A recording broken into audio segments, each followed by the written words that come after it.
Okay, in this video we will cover all the chapters in C in a short manner. So first is variables and constants. Now what is a variable? Now in a C program, suppose you declare, let's take a C program. So in the C program you declare int a comma b. So a and b are variable. When you declare like this, what the compiler will do is, for integer 4 bytes is allocated. So in the memory 4 bytes will be allocated, and you give a name to the memory location, that is what is a. So when you next step, when you do a equal to 10, in that memory location 10 will be stored. Okay, here 10 is a constant, a is a variable, because at later point of time you can also put a equal to 5. When you do that, this 10 will be replaced with 5. Okay, so this is what is variable, and this int is the data type, right? Here in this memory location we are going to store integer. That is why we declare it as an int. Otherwise we can declare it as a char. If we declare as character a, then in that memory only 1 byte will be allocated. So let's have this character C, which means for C only 1 byte will be allocated. This is C, and in the here we can store character. Similarly, you can declare float f. Here for float f, again 4 bytes will be allocated, and you can store decimal values, right? So this is what is variables and constants in C. Okay. So next, size of operator is used to give the size of a variable or a data type. You can put size of int. Okay, now here usually compiler, the integer occupies 4 bytes, so the size of int will return 4, size of float will return 4, size of character will return 1. You can also put size of 10, size of a also you can put. So the it will check for what is the type of a is integer, and it will return 4. Okay, now I told when you declare a character, I told it occupies 1 byte. Okay, now so 1 byte means it occupies only 1. So there should be a limit, there should be a maximum limit of the number you can store here, right? In 1 byte you can store only maximum this much number. Now how you determine that, right?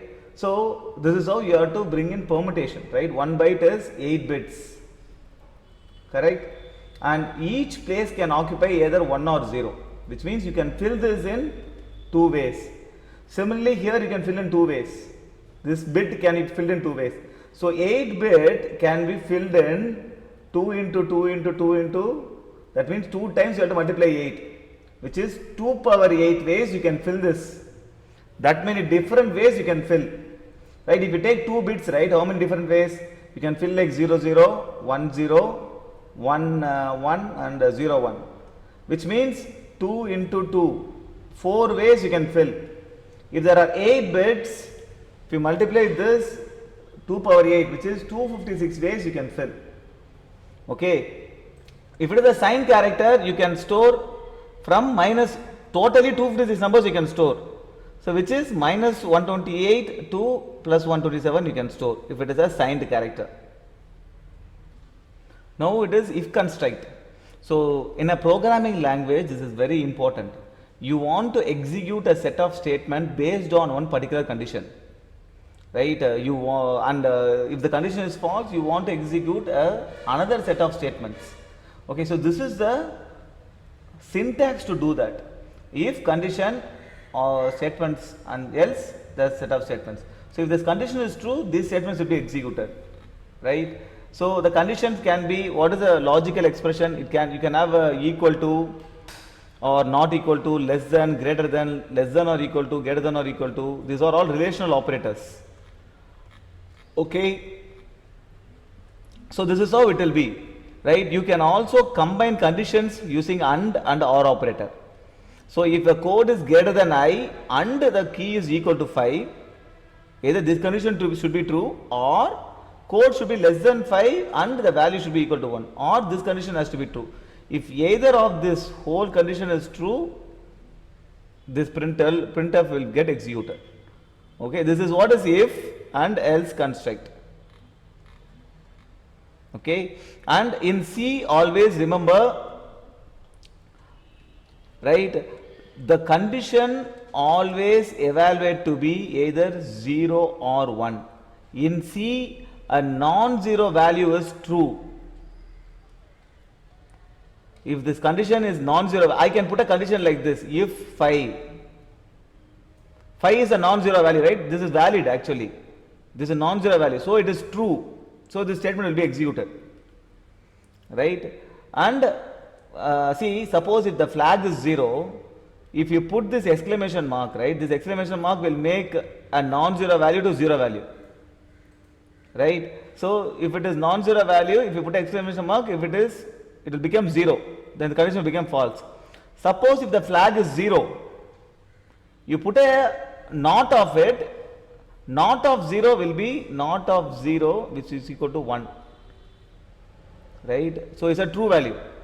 So instead of checking is equal to 0, you can check like this also, because if the flag is equal to 0, then not of 0 is true. So either way is same. Always remember the hierarchy. Okay, so the hierarchy is, right, this which has the highest precedence. Suppose I have something like this, right? Not of A into B. So if you have a statement like this, whether this not of A will be performed first or this A star B will be performed first, which will be performed first? That depends upon the hierarchy. This you have to remember. From here, if you see this not as the highest priority, so this will be performed first. Suppose A is 5 and B is 2. Not of A will become not of 5. Not of any true value is 0. Right? Not of, if you put not of any true value, it will be 0. So 0 into 2 will be 0. Now if I put a bracket here, what will happen? A into B will be done first. So 5 into 2, 10. Then not of 10, which will also be 0. Not of 0 is true value 1, and not of any other value will be 0. Okay, and then multiplication, division and modulus, and then plus symbol, minus symbol, and then the comparison, right? And finally this and or, and last only this equal to comes. So based on this only you have to perform that operation first. If the bracket is there, bracket will be executed first. Okay, now there is a conditional operator here, right? See, you can put the statement like this: if x is greater than 5, y is equal to 3, else y equal to 4. Instead of putting the statement like this, in the short form you can write: if the statement is true, this will be returned, this will be assigned to y. If this false, then 4 will be assigned to y. That is how. Instead of writing like this, you can write like this. Okay, this is another way of doing. A condition, if it is true, what the statement after the question mark will be executed. If this condition is false, what is after the semicolon will be executed. Okay, this will be returned and 3 will be assigned to y. If it is less than 5, then 4 will be assigned to y. Okay, now we will see these 3 loops. Okay, there are only 3 loops in all the programming languages. These are 3 loops, right? This is very simple. While a condition, until the condition is true, this statements will be executed repeatedly. Okay, and see here how the loop runs is: I is equal to 1, I less than 11. It's true. It comes here, prints it, I is incremented. So until I becomes 11, this statement will be keep on running. When I becomes 11, this condition is false, right? 11 is less than 11 is false. Then it comes out of the loop. That is how loops works. So to execute a set of statements repeatedly, you use loops. How the for statement works? This is also a loop, but how it works is, it has 3 statements, 2 semicolons. In between they have 3 statements. This is the initialization part. This is initialization, condition, and this is kind of a increment part. Now how it works is, control will first come here. It will initialize this and then go to the condition. If the condition is true, then it come into the loop, come into the loop body. It will execute the statement if the condition is true. After execute the statement, where the control will go? The control will go to the increment part. It will increment and then go to the condition part. Check if the condition is true. If it is true, again come in. Again go here. Again come in. Come with condition part. Again come here. Execute the statement. Again go to this. This is how it works. When the condition is false, it comes out of the loop. This is how for loop works. Now this do while, the only difference between while and do while is here the condition check is there at the end. So these statements will be executed at least once. Here the statement will be executed only if the condition is true. Here do, the statement will be executed irrespective of the condition is true or false, because the check is at the end. Okay, so where we use this is usually when you have a suppose when you usually in a code, right, in between you want to break, you are doing something and you want to break, right, suppose you do a do and then you are doing this one, something you are doing on some if condition, you want to get your control here. Okay, like this, if something happens now, you want to come here, you don't want to execute this set of statements. On that situation, if some condition you want to break, so here while, usually while 0 will be there, because all the statement will be executed only once. We want to execute this statement only once, but even then we go for do while. Why? Because here there is lot of statements, right? Let us assume there are 20 statements. In the fifth statement, if a particular condition is true, you want to break and you don't want to execute the next set of statements. So on that situation, you put a do while, right? You can also use go to statement, okay, but usually go to statement is not preferred. See, this is the precedence of the operators. When you have many operators, right, which one will be performed first? Right? Suppose I have like this, right, A plus star B, right, and then minus C. Okay, in this what will be performed first?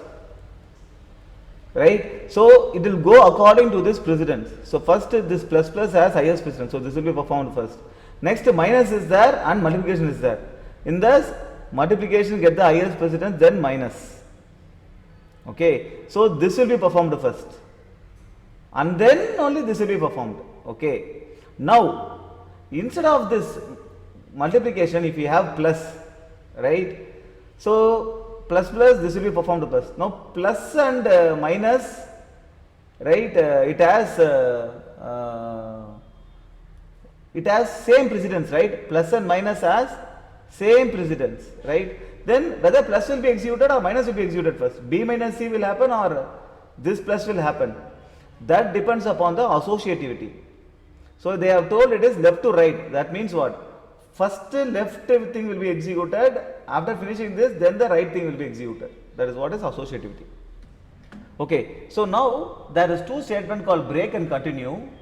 When you execute in a loop, only both the statement you have to write. Okay, break and continue, or you can put this statement only inside a loop. Based on one condition, if you break, what happens is the control will come out of the loop. This is the loop ends, right? It comes out of the loop. Okay, that is what is break. What is continue? When you do continue, what happens is it will not execute the statement after continue and it will go to the beginning of the loop. So whenever we finish executing the statement, all the statement, where the control goes, it goes to this increment part, right? So when you do continue also, it will go to the increment part. In while loop also you can have continue. Any loop you can have continue. It will go to the beginning of the loop. On base some condition, if you don't want to execute a set of statements, then you can use continue. Okay, next is switch case. Switch case is similar to if. Okay, suppose you want to write lot of ifs, right? There you can use switch case. So based on the value of I, if the value of I is 1, this statement will be executed. Okay, if the value of I is 2, this statement will be executed. Okay, now usually after the case you can have a break statement. Okay, so if you suppose you have a break statement, if your value of I is 1, it will print do, it will break and it will come out of the switch case. If the break statement is not there, what it will do is, it will print do and it will go to the next statement. Then it will print re, then it will go to the next statement, it will print, and then it will print here, it will come out. What is the value of default? See, usually you should not have case default. Just this is wrong, it will give a compilation error. You have to just type default alone. Okay, and usually remember to put a break. If you don't put a break, what happens is it will print this and it will execute this statement and also will execute the next statement. So this is what is switch. Based on a particular value, if you want to execute a certain set of things, you can put it in switch case. The usual syntax is this: switch based on a choice. If the case 1, this statement, break, case 2, break, and you can also have a default. Okay, next is go to. Okay, this go to is basically based on a condition or something. You can put go to one label. That label it be here. Go to this hope will bring the control here, and this setup after the label, what are the statement, that statement will be executed. So next is function. A function is very simple, right? It is nothing but a block of code. Okay. So this is how you define a function, right? You can have a set of statements, right? It's a block of code, set of statements here. And if you want to execute this set of statement, you can call this function. This is how you call this function. When you call this function, control will come here and this set of statements will be executed. After executing this set of statements, the control will come back here, right? Come back here, and then this print study hard will be executed. So basically, if you want to do, if you have some common code, right, I can call this function any number of times, right? Suppose I want to do a particular task, I call this function. At later point of time also, if you want to do this task, at later point of time also I can call. So it helps in code reusability, right? Otherwise, suppose, right, in the main function, I want to do a task here, and the same task after a long time I have to do here. So the same code I have to write here and I have to write here, correct? The same code. Otherwise, what I can do? I can put the code inside a function. Instead of writing the code 2 times, I can just call the function. Okay, so you have only one code, so debuggability is easy, right? If there is any bug, if you go fix here, the bug will be fixed. Otherwise, you have to go fix the bug in all the places. And from the function name, you also will know what the function is doing. So code readability also is improved because of functions. So when you call a function, you can also pass arguments. Okay, so A, B, C, you are getting input. When you pass, this A value will come to X, B value will come to Y, and C value will come to Z. You have to remember that when you declare like this, memory will be allocated separately, right, for A, B, and C. A, B, and C, right? When this, suppose, okay, now when you call this function for this X, Y, Z, separate memory will be allocated. Don't think it is the same memory, right? You are passing by value, separate memory will be allocated. So suppose A value, B value, C is 1, 2, 3 now. This 1, 2, 3 is passed through X, Y, Z. So this also will be 1, 2, and 3. But the memory is different. This memory is different, this memory is different. After this function returns, right, this memory will be freed. This memory will remain. This memory will be freed only when the main function returns. So this is what you have to remember in functions. So let's come to pointers. So here when you declare a variable int I, right, a memory will be allocated, okay, and for this I, the 30 will be stored. Okay, so for now let's assume that this is stored in an address 1000, right? Suppose I want to store this 1000 in another variable, right? For that I have to declare a variable like this, which means that J is a pointer, which means that it can store address. If you put a star here, which means it's a pointer variable, it can store address. So I can assign like this, J equal to address of I. What is this is I, right? Address of I is 1000. Now 1000 will be assigned to J. Okay. Now, so now let's say how the J will be. Now J is this. It is also stored in memory only, right? The I is same. I in I memory will be allocated. In the memory we are storing integer. J is also same. J is like how I is a variable, J is also a variable, right? In this variable you are storing an integer. In this variable you are storing address. To store an address you have to declare like this. To store an integer you have to declare like this. That is what you have to understand. Now address of I is stored in J. So what will be stored in J? 1000 will be stored in J. Okay. Now let's assume this will be stored in another address, right? Let's assume that is 2000. Okay. Now K is declared as double star, which means pointer to a pointer. What is pointer to a pointer? See, we are now storing address of J in K. This is J, correct? Address of J is 2000. This 2000 is stored in K. Now this is a pointer. K is a pointer. It points to another pointer, correct? It points to another pointer. That is why it's double pointer. Pointer to a pointer. This is the pointer concept. Ampersand symbol gives the address of the variable. Okay, now address of the variable is stored in J, correct? And if I try to print this like this, right, star J, when I use to print star J, what is the value in that address that will be printed? In J, what is the value of J? 1000. Star J na value in 1000, that is what is star J. That 30 will be printed. So star J is value in the value in J. Ampersand of J is address of J. Ampersand of J is actually 2000. Star J is actually 30. J is actually 1000, right? So this is what is the difference between ampersand and star. So this is an important concept, pause by value, pause by reference, right? So there is a function which swaps two variables, okay? So you declare A and B. For this, how it will be is, you have a value A and B. A value is 10, B value is 20. You pass this value to X and Y, okay? This X value is again 10 and Y value is 20. So this is how the value will be passed. Here what you are doing, you are declaring another value T, right? And you are swapping the variables. Okay, X value is assigned to T, right? And then Y value is assigned to X. This 20 will come here, this 20, and then T value is assigned to Y. T value is coming here, this will become 10. So you have swapped the X and Y here, right? And you are passing by value. Now when you print X and Y here, X value is 20, 10. So 20, 10 will be printed. Now when you return here and you print AB, we have not changed AB. Right? This memory is not at all changed. So when you print AB, 10, 20 will be printed.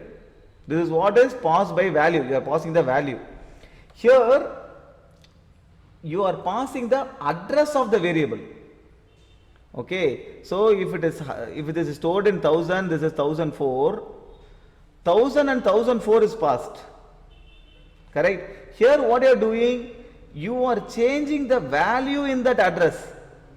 Right? So in the address value, star X is what? Star X is 1000, star X is 10. 10 is assigned to T. Okay, so here for X and Y, we are assigning 1000 and 1004. These are pointer variables. That is what will be passed.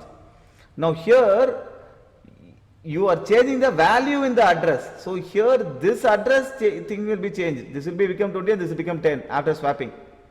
So when you return here, the star X and star Y will print 20 and 10, right, once you have swapped. After you go print A and B, right, here also it will print 20 and 10.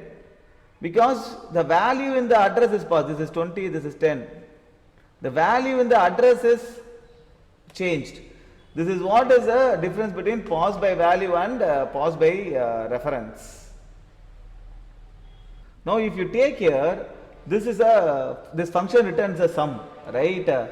Now suppose if this is a void function and you want to see the sum here, what you can do is, you can just call the function like this, cal a comma b comma c, and the function doesn't return anything. So you can pass the address of this variable, sum.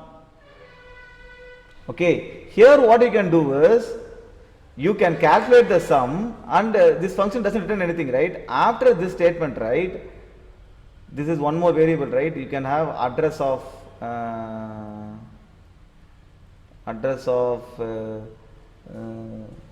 SU I will put. One more variable here, SU I will put. Okay, this is S.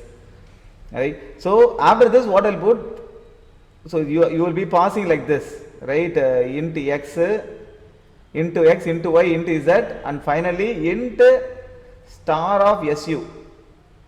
Since you are passing the address of your local variable, you have to receive it here. That is, the address means what? It's a pointer. So you receive it as a pointer, SU.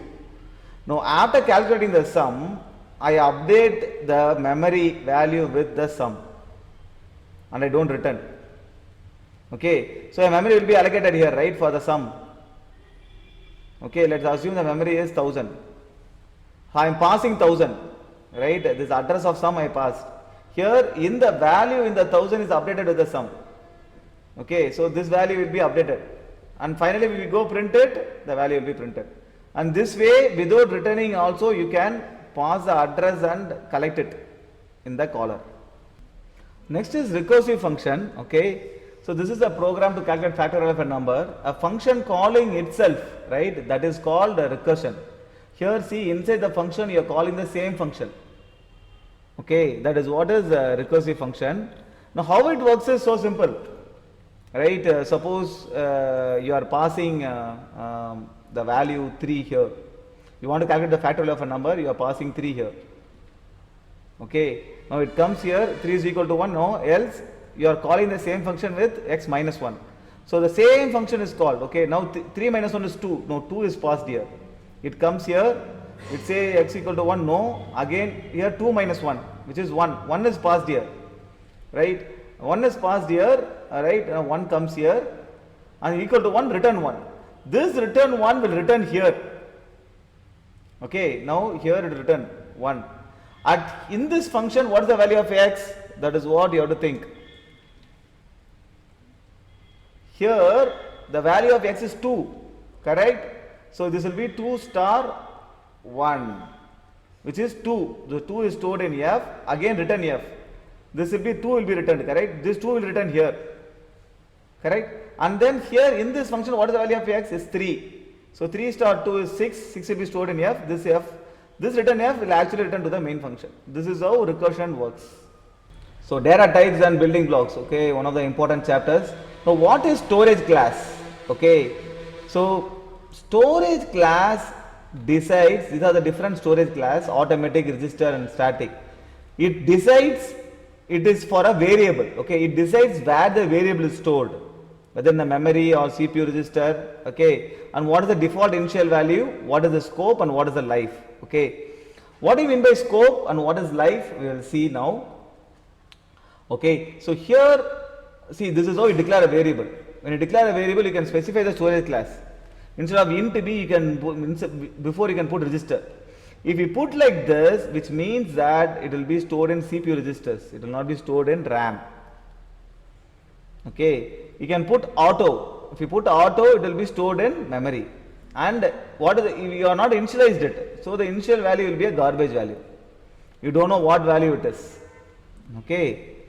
Now, what do you mean by local to the block? Scope is local to the block. Okay. So, what do you mean by a block? Suppose inside the main function, right, this open spaces and closed spaces, this is one block. If you have a if condition here, this is another block. I can declare a variable here, int a. This a cannot be accessed outside. Outside this block, you cannot access this variable. Right? It will give a compilation error. In this way can be accessed only this. So scope of this a is local to the block. Within the block only you can access. That is what is scope. Okay. What do you mean by life? Within the block, till the control is within that block. Life means at the end, when the control reaches here, right, the memory for this variable will be freed. That is what I mean by life. Okay. So life means how long the variable is alive, right? You have allocated memory. So once your memory is allocated, the variable is alive. When the memory allocated memory is freed, the variable is dead. So when the memory will be freed, at the end of the block the memory will be freed. For what? Automatic variable. For register variable also the same thing. Okay. But for static variable, if you just put this keyword static before the variable, what happens is the scope is local to the block. You cannot access like this. Okay. But the memory will not be freed here. The memory will be available throughout the program until the program ends. Until the main program ends, the static variable memory will be there. Okay. These static variables are stored in data segment. See, when you compile a program, right? When you execute it, your program will be, the exe file will be in the hard disk. It will come to the memory. In the memory, how it will be is, it will have a text segment, it will have a data segment, it will have a stack segment. Okay, a brief video is available in our course, you can check that. Okay, so but this static variable is stored in data segment. But otherwise a local variable, right, if it is not static, it is stored in stack segment. Auto variables are stored in static in data segment. Okay, so the advantage is, again, it will retain its previous value. Suppose I have a function like this, right? I declare a static variable int I equal to 0. Now I increment I and then I print I. Okay. Suppose I calling this function twice, fun1, 2 times I am calling this function. So first time it comes here, initialize to 0, increments 1 will be printed. Second time you call, the memory allocated for the variable is not freed, right? So first time it will be 1. The memory is not freed. So second time it's called, this will not be initialized. Again it is incrementing, 1 will be incremented to 2 and print. Right? So 1 and 2 will be printed. In case the static is not there, which means when you call first time, it will come here, 1 will be printed. Okay, 1 will be printed. Second time when you call, the memory will be freed here. Second time you will call, new memory will be allocated. In the new memory again 0 will be stored. Again in increment 1 will be again printed. So 1 will be printed if it is not static. This is what is static. You can also declare a global variable as static. Static int j equal to 5. What is the use of declaring a global variable as static? The only use is, your program can consist of multiple files. You can compile 2 files, gcc t1.c, t2.c -o t. Like this you can compile. These 2 files will be compiled to create one executable. So your program can span multiple files. In that case, if you declare a variable static, in suppose this is t1.c, in t2.c you cannot use this variable. So this variable can be used only in that file which is declared. Suppose if it is not declared static, I can use this variable in t2.c. How I can use? I can extern it and use it. I can put extern int j and then I can use it. It will refer to the same variable only, same memory location only. Okay. You can also have functions to be static. If you have a function to be static, then means this function cannot be called from another file. It can be called only from the same file. See, and why do we need pointer is, basically C is used for embedded programming. In embedded programming, right, suppose your device is that, okay, this is your device, this is your RAM, okay, this is your RAM, okay, usually there will be some devices connected to that. Let's say Ethernet thing is connected, or a Wi-Fi device is connected to your device. Okay, now you have a driver which will communicate to this device. Now how you send this data to the device? There is something called as memory map IO. What is memory mapped IO means? Memory mapped input output. What is memory mapped input output means? This memory, right? If you want to send the data to this system, it is actually mapped to the memory. Okay, your driver just can put the data in the RAM. From the RAM, this system will directly access the RAM using DMA controller, direct memory access, and you will get the data.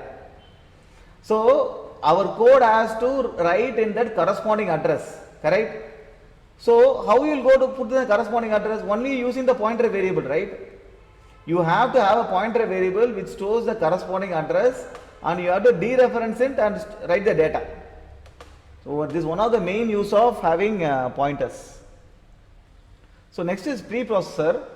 See, preprocessor is, there are three different things: macro expansion, file inclusion, and conditional compilation. Now what is macro expansion? See, if you declare like this, right, hash define num 100, what will happen is, in your code, wherever num is there, right, before compilation, that will be preprocessor, what it will do is, all this num will be changed to 100. And the square of x is x into x, right? Where is the square of x? This one, right? So this is square of I. This will be changed to I into I. Right? All this macro will be changed to the respective definition before compilation. So this macro is, we are expanding it. So why you are doing it? See, if you put 100 here, we don't know what the need for 100. You don't know what the 100 specifies. Okay. You can have a macro like max people 100. So when somebody reads the code, they will understand, okay, this represents maximum people 100. So code readability will improve when you use macro. This is macro expansion. Macro expansion, just wherever you are using the thing, macro, that will be replaced. The preprocessor will replace with the definition. Okay, then file inclusion, which you already know, right? You can include files like this or like this. When you include files like this, it will search in the current directory. It will search for this file. You can include a .h file or a .c file, doesn't matter. What this hash include does, whatever the content of the file, it will just include in that place. Okay. If you use double quotes, it will search in the current directory and also in the list of directory. When you compile a code, right? When you compile gcc t1.c, there is an option called -I. There you can give the path /home /bala /include. Like this you can give. This is what is specified list of directories. So if you include like this, it will only search in the specified directories using this path, right? If you include like this, it will also search in the current path, current directory, and also in this, both it will search. Okay. And conditional compilation. From the name itself you can understand. This statement will be compiled only if this label is defined. Okay. Otherwise this will not be compiled itself. Right. So this is one of the main use, right? How you can define it? While compiling you can define it. Okay. While compiling you can give -D, capital D, and you can put label. If you do like this, this label is defined. So this statement will be compiled. When you compile, if you don't do this, these statements will not be compiled. Or in your program also you can do this one, as define label. If you do that, then it is defined. This if def will be true. See, this is not execution. This is compile. Always remember. Suppose I have so I have this statement, right? Suppose I have a statement like this conditional compilation you need to understand. See, this statement I am not having a semicolon. Okay, I am not having a semicolon. So if I try to compile this program, what will happen? Obviously it will give a compilation error, expected semicolon. Now I can put this in the compile time macro, if def. Okay, if def debug something. Okay, if I put it inside the macro, then this macro is not defined. Okay, so this statement will not be compiled itself. See, compilation is passing. Even though we have a statement, right, without semicolon, it is passing because this debug is not defined. Okay, how you can define it? While compiling, you can put -d, capital D, and put debug. Now it will be defined. Now if you put, compilation error is coming. Otherwise, you can define like this also.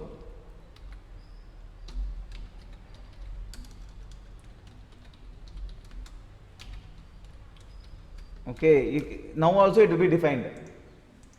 Right? Here again, if you compile, it will show the error. But if the define is below this, right, when this statement is executed, it is not defined, right? Now the compilation error will not come because it is defined after the statement. So this is what is conditional compilation. Okay, now how you declare array? What is array? Array is used to store many numbers. If you declare int I, it will use store only one numbers. If you declare like this, you can store 5 numbers. So this is how the 5 numbers are stored, right? How to assess this first element? N of 0. Like this you have to assess it, right? So to get the input, right, you can use a loop. This loop run for I 0 to 4, right? 5 elements. Okay, it will run, and then so this is where this 4000 is called the base address, where the first element is stored. So when you print the array name, right, n will actually store the base address of the array. Okay, this is what is array. This is how you assess the value in array. So if you want to have one variable to store many elements, right, you can use array. If you see this program, there is an array where this element are stored. It is starting from address 4001. So now J is a pointer, which means you can store address. So I am storing the first element address. This 4001 is stored in J. Okay. So here if I print, here I am printing the address, right? And here I am printing the value in the address, right? Star J is value in the element, right? So here this one will print 4001 and J star J will print 23. And J plus plus, what will happen? It will go to the next element. Okay. Once you do this, you can also do this one. This is also possible, right? You are using num of I, right? Now J is pointing to the element. So num is also pointing here. J is also pointing here. So num of I you can put on, or you can put even J of I. Both are same. What is num of I? Nothing but from the base address you go to this index and star, right, and you get the value in that. So num of 3 means num plus 3 plus 1 plus 2 plus 3. You go to this address and put star, you get this value 44. That is what is star num plus I. Both the things are same. So this is also is true, because num plus 3 is same as 3 plus num. Okay, you can put a star. So both the things are same. So for the two-dimensional array, you have to visualize this at this is matrix, right, as 4 rows, 2 columns. 4 rows are there and 2 columns are there, right? 4 rows and 2 columns. This is the 2 columns. Like this only you have to visualize. Otherwise, you can treat this as a 4 one-dimensional array. Each one-dimensional array has 2 elements. Okay. So base address S is pointing here. Okay, let's say this is 1000. Okay, this is 1000 means this will be 1004, and 2 elements are stored, right? 1000, 1004. This will be 1008. This will be 1012. Okay. So if you do S plus 1, right? It will S is 1000. S plus 1 will not give 1004. Okay. S plus 1, no, S is actually this S is actually pointing to an array. So S plus 1 will come here, it will come to the next one dimensional array, and S plus 2 will come here. But star S, right, star S will actually point here. Star S plus 1 will come here, which is 1004. This is how it works. Okay, so s plus 1 will come to the next one. Okay, so this is what is two-dimensional array. If you want to know more, you look into the course video. Now, if I declare like this, right, I can store 10 integers. Okay, a of 0 is equal to 5, like that. I can store 10 integers here.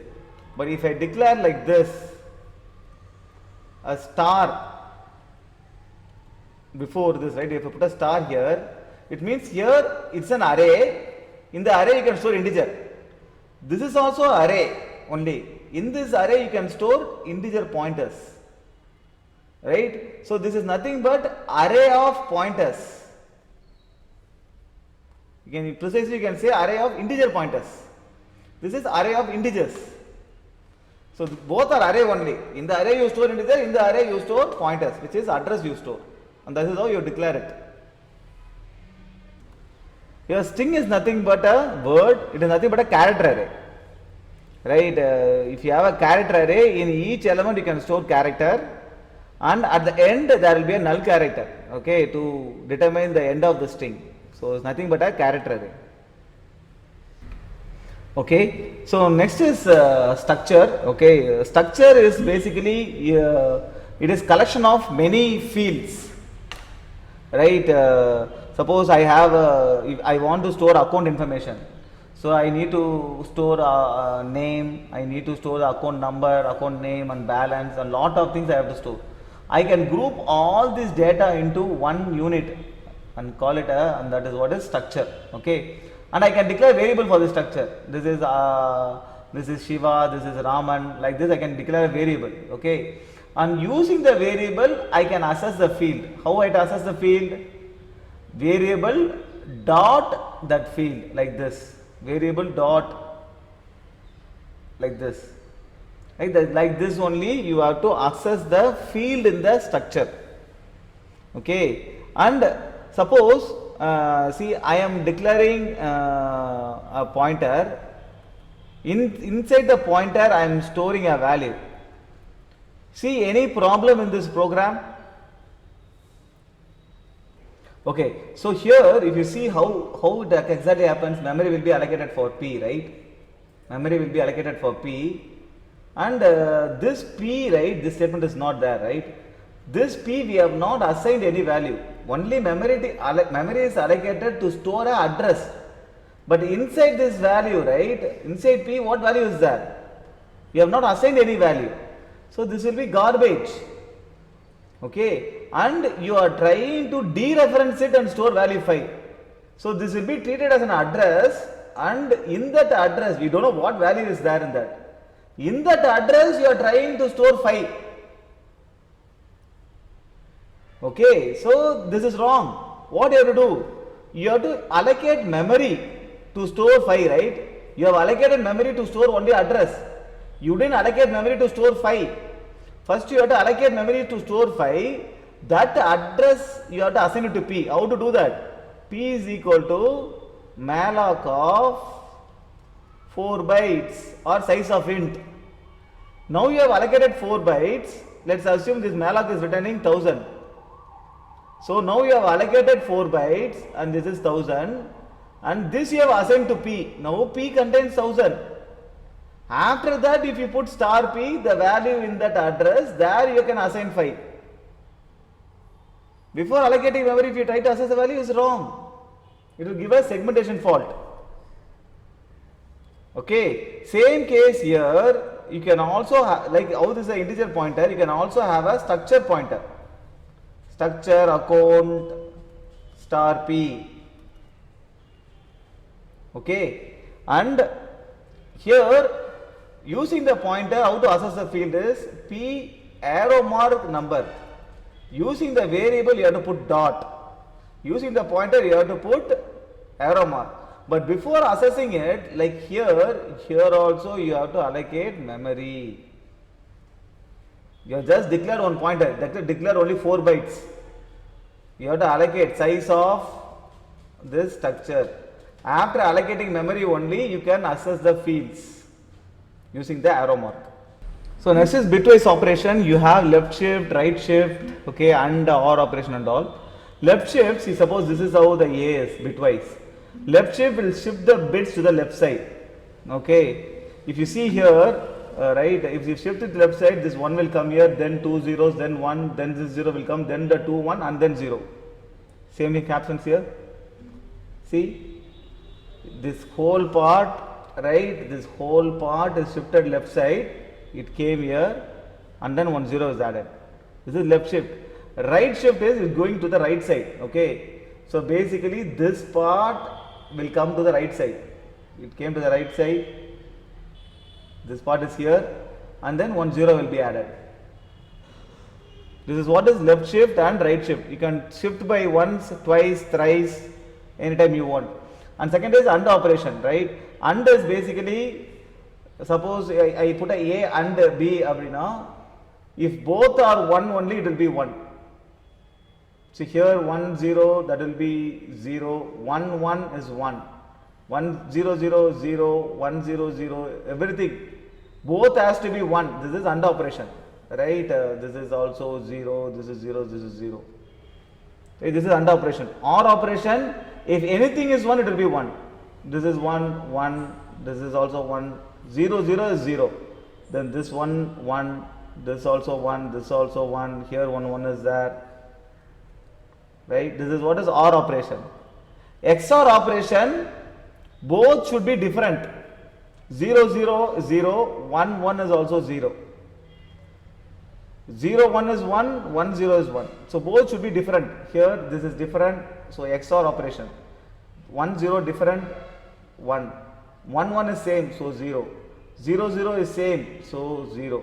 Now all the things are different, right? 1 0 0 1, like all things, so all the things will be 1. This is what is XOR. Okay. This is how you perform AND operation or an XOR. Type def is basically, right, suppose I declare a variable int I. Okay. Instead of that, what I can do is I can do a type def. Type def int, I am putting it as which is signed 32-bit, like this I am putting. So if I want to declare a variable, I can put like this, signed 32-bit I. Instead of putting int I can do this after the type def. This type, I am defining it as like this. That is what is type def. For easy code reading, it will be useful. Typecasting is you can convert integer to a float or float to an integer by doing this. Right? This is what is typecasting. Suppose I have an integer which is so suppose I have an integer. Usually we typecast as a, suppose I have a character pointer, okay, and then I have a integer pointer. I want to store this integer pointer in the character pointer.